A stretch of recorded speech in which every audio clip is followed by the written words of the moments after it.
James, tell me about the M&A space in the food and beverage industry. I know that it's quite broadly defined as we do with Hospopreneurs. I'd love to know what's been happening in the space and how it's changed in recent months. James, it's fair to say that M&A across the board has been reasonably difficult for probably about 12 months now. You can't open the paper or read the news without hearing about cost of living pressures. M&A is really driven by confidence in the market, and when people have confidence in spending, then typically M&A is going strongly. So I'm sure it wouldn't come as a huge surprise to you to say that the M&A market is reasonably depressed at the moment. It's not the worst M&A market out there. Good businesses will sell in any market, but it has been particularly difficult particularly over this last 12 months. From a food and bev specifically perspective, again, I think if we split between more of the discretionary end of the market and the consumer staples, there's a bit of a two-speed economy there. I think with those cost of living pressures, the first thing that goes is those discretionary spends. So, the more high-end restaurants or, premium products have probably really suffered over the past 12 months, and that flows into M&A as well.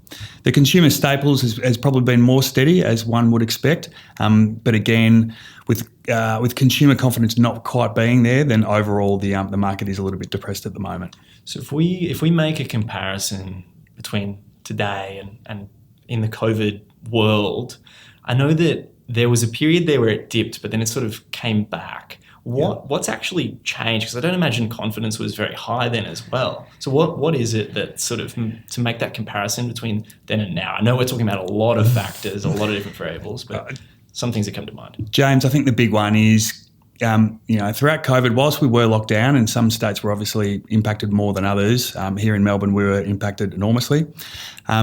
People were at home and it was difficult to spend your money, but with the government pumping a lot of liquidity into the market, there was actually a lot of cash to go around. So we did see that enormous spike in M&A activity and general activity in certain areas of the market where people were largely locked in their houses, but they needed to spend their money to feel good, whether that was getting deliveries, whether that be clothing related or otherwise, or getting food delivered to their door. People were willing to spend there, and so there was a lot of money and liquidity going on in the market. And during that time, M&A flourished. It bounced back after the pandemic as a result of people having money.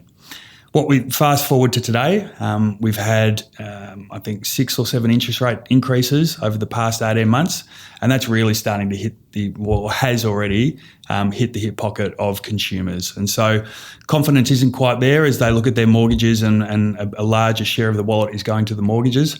People have really tightened the belt strings, and so they're really just not spending nearly as much as they were. And particularly at that ultra discretionary end of the market, that's always the first thing to go. And that naturally flows through into M&A activity as well. So when you say it flows through, is consumer confidence then like a leading indicator for business confidence? Yeah, it sure is. And if people aren't spending, then the businesses aren't generating the same profits and therefore are potentially less attractive to acquirers. In thinking about whether a target is an attractive M&A target, valuation theory is all about the future cash flows. So the more revenue a business has, the more profitable it is, and the more sustainable that business is, for a long term into the future. That's really going to provide an attractive M&A opportunity. So if people aren't spending, then businesses aren't making the same profits, and there's less M&A activity. So in the food and beverage world specifically, what are some of those drivers or indicators that the buy side is looking for? Well, again, if we look at the staple end of the market, food and bev really is dominated by a few number of really large players. So it's always going to be very difficult to compete with them on efficiencies. Therefore, to really stand out in this market, you need to be unique. You need to be unique about the product you bring into market. You either need to be unique about the way you process that product, or you need to be unique about the way you market that product. And that's going to get the attention of those larger players who are likely to tap you on the shoulder and put in an offer and make an approach. So it's really about standing out and being unique. It's very difficult in the startup land. It's not cheap to get a business up and running, and therefore you need capital behind you as well. And so, if you do have access to capital, getting yourself through those, early months, years, to prove up the concept and prove that you've got something that can be more valuable in the hands of a larger player who can then add their scale and their efficiencies to more massively produce a product that has been proven. A good example of that is a party we worked with probably 5 or so years ago. They saw a gap in the market for a drinks product. They'd seen a very similar product overseas and thought that there was a real gap in the Australian market. So they invested. They had investors behind them. They invested in significant processing facilities and capacity, and they built that business to a scale. They got that product into the supermarkets, and they really got on the radar of some of the really big drinks brands who ended up putting in an offer for them and buying them. So that was a really good success story. It was a combination of having the right idea, having the right backers to be able to execute it, and getting on the radar at the right time. Food and bev is largely fashion driven, so you need to be in the right spot at the right time, and really have that good idea and have something that a larger player wants at that time and is in their strategic imperative at that time. I always say in M&A you need a little bit of luck, and timing is everything. And that was a good example of a party that really executed well on that. For some of those businesses that maybe it's their first time, or they're kind of getting closer to that point where they might be considering exiting or being setting themselves up for acquisition, what are some of those things that they should be trying to do to make themselves attractive acquisition targets? Yeah. So as I referred to earlier, James, valuation is really driven by future cash flows, and the certainty of those cash flows is key when applying multiples. So if you have a business that is set up, ready to go and operate without the vendor's input, I think that's really the number one key issue. When vendors want to sell, typically they want to move on with their lives and not have handcuffs on them and continue on with the business. So if you start that process of succession early, you get the right management team in place, then that gives buyers confidence that beyond completion, the business is going to continue to run successfully and profitably in your absence. Being ready also from an informational point of view is also really important. Any M&A process will involve a process of due diligence, and so having your information ready to go, making sure it's all up to date, making sure it's accurate, making sure you have budgets and forecasts and business plans in place, all of that gives confidence to the buyer that the price that they've offered for your business is worth it and will stand up all the way through to completion. So conversely, what are some red flags that you maybe in that due diligence process you might uncover that then could end a deal? I know that there are so many things that could come up, but what are some common things that you see? Yeah. Again, M&A is all about confidence. So getting a buyer confident in what they're seeing and reviewing is really key to making sure that a sale process goes smoothly. So making sure your information is accurate and timely and reconciles is very important. Making sure that you don't have undue reliance on specific people or any issues in the business that could come undone post-acquisition is really important. Talk to me about Pitcher Partners and the role that you play in that process. Yeah, so we ideally work with our clients, many years out from a sale event, and again we're working with them to get them ready and making sure that they have all their ducks in a row. So by the time that they are ready to go to market, then they are ready to go, and that's making sure the business is set up that strategically is heading in the right direction, is very clear on what it is trying to achieve and when and how. Is making sure that the information is ready to go, is ensuring that there are no key dependencies in the business, whether that be on a specific product or a specific person or a specific target market or a customer. Setting yourself up and being diversified ultimately de-risks the business, and that will make you a more attractive M&A opportunity for buyers.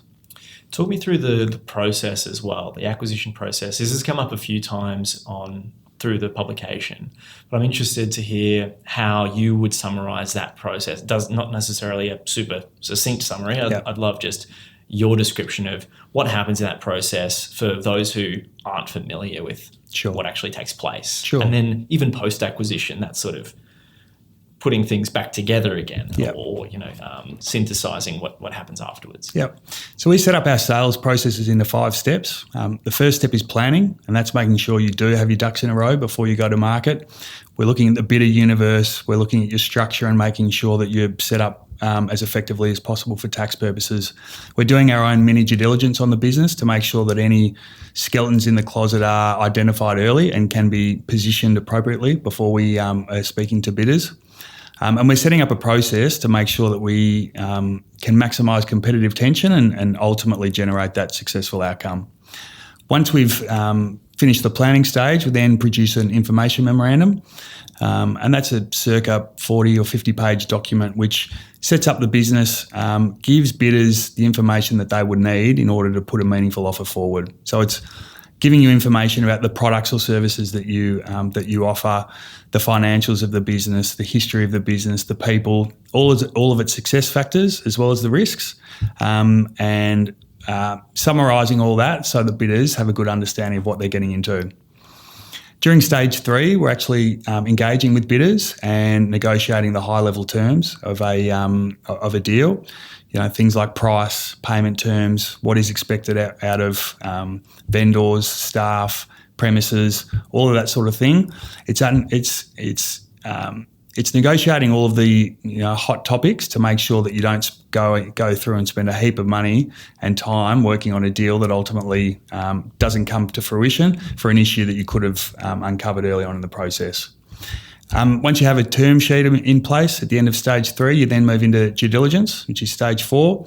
And again, that's the bidder's opportunity to prove up everything that they've been told during the early stages of the process. So they'll have their legal advisors, their tax advisors, their financial advisors going through all of your books and records to make sure that they fully understand what they're getting into. Assuming you pass due diligence, you then go into stage 5, and that's the legal part of the process, where we work hand in glove with the client's lawyers, drafting a business sale agreement or a share sale agreement, which is then negotiated between the parties. And so that's where a 6 to 10 page term sheet turns into a 100-page contract where all the T's are crossed and the I's are dotted, and you then go through to the completion stage. So what happens after that? Is that it's handed over to the new business and then they look after things from there? Yeah. And I guess, what are some things that those businesses should do afterwards, or could do is a Pandora's box, but yeah. Maybe some things that they can think about post-acquisition as well? Yeah, James, it really depends on the structure of the deal, and there are many different ways that a deal can be consummated. At one end of the spectrum, a full 100% sale and walk out the door the next day is at one end, versus getting an investor on board and the vendors retaining equity for a prolonged period of time. So it really depends on the structure of the deal. In some instances where the buyer has the knowledge and wherewithal to be able to run the business from day one, then that of course a lot of the time is a vendor's preference. But a lot of the time, and particularly if you're working with private equity or more financial backers, they are there to back people and then would expect either senior management and or the vendors to stay in the business for a prolonged period of time, whether that be 12 months, 3 years, 5 years. It really can depend enormously.